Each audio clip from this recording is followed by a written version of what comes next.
Welcome to Bird Talk with Elena. Today, Elena would like to learn about what?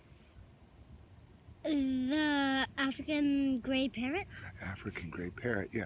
All right, well, the African gray parrot became well known in the 80s because of how it danced to disco music.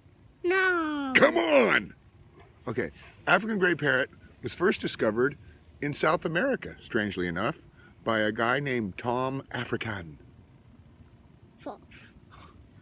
The African gray parrot is actually not a parrot at all, but a hippopotamus that can fly. False. Come on! The African gray parrot is actually yellow, which is why no one can ever find one. False. Come on!